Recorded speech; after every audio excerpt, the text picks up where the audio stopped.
It's my role to give you the state of the region at this time, if my voice holds up. At the end of my junior year in college, I had the chance to go on a mission trip for 5 weeks to the middle of nowhere in Brazil to spend time with a tribe called the Cataquinas. Now I researched, I wanted to know some more information about the Cataquinas, so I did all this kind of research and I found out one important fact, and I placed it deep in my mind. And the fact was that a generation back, the Cataquinas had been cannibals.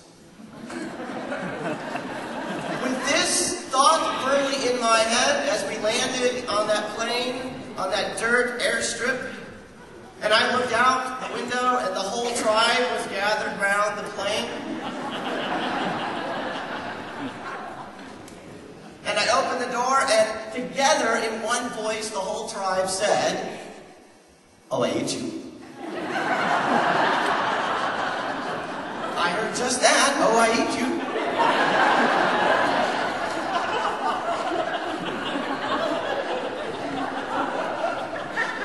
Sometimes what's already inside our heads, what we have experienced, what we have in our hearts and our minds affects what we hear from ourselves and what we hear from others, and it surely affects our vision and our future.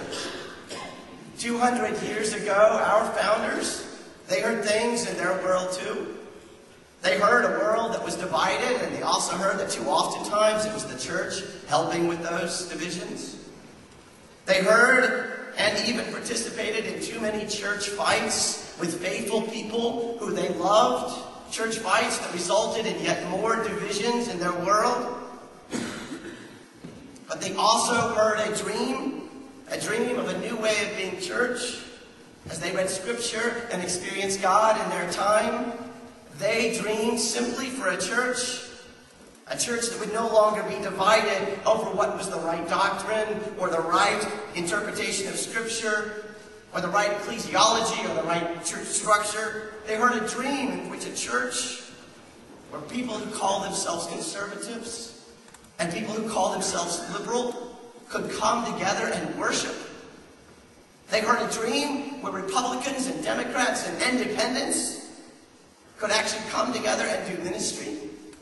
They heard a dream in which, and maybe despite, or maybe just because of our differences that we have as human beings, they dreamed that all of us could come together around a communion table and remember that our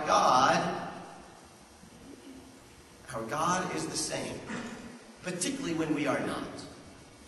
This was to be a different kind of church. It was to be a movement for wholeness in a fragmented world. Our founders did not hear, "Oh, I eat you."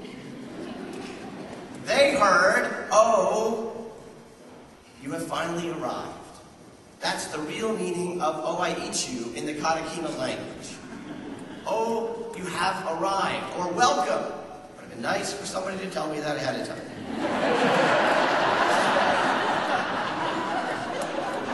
So I ask you, as the state of the church, what do we hear in our time right now in the Upper Midwest? I can tell you that since my birth in 1968, what I have heard sometimes is that I've heard people say that we are dying, that we are no longer strong, that we don't have a purpose, we don't have a ministry. We have heard people, and some of us have begun to say it ourselves, that these are the end days for disciples. I mean, we have cut back financially. We have cut staff unendingly, with no change to the bottom line. Last year, we even had to move out of our office building and consolidate to our camp. And we know that our churches have been losing members for years. And we ended this in 2008. We ended with a line of credit of $190,000. Perhaps it is true that the state of the church in the Upper Midwest is indeed experiencing its last days. Is this what we choose to hear and even say, "Oh, I eat you," meaning that we are finished and there is no hope? What I hear for the state of the church in the upper Midwest is something different. I boldly proclaim to you, "Oh, I eat you." I am thankful that all of you, that we all have arrived.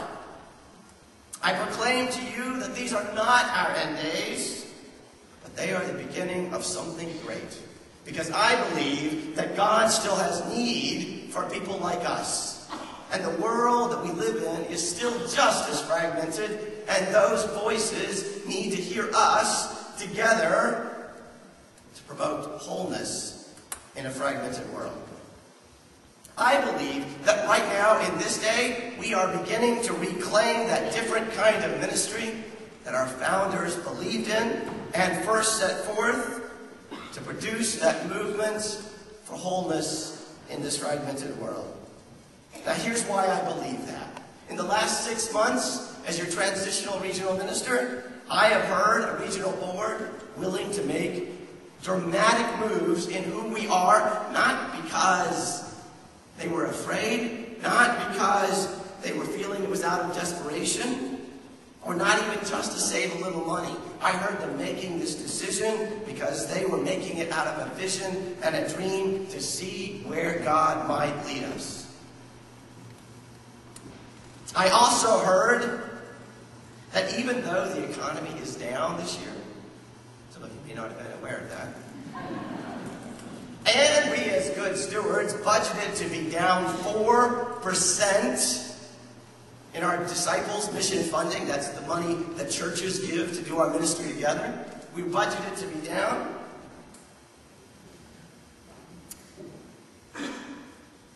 Not only was it not down, but you, for the first time in a long time, you as congregations found a way in this economy to raise the DMF for the first time in a long time.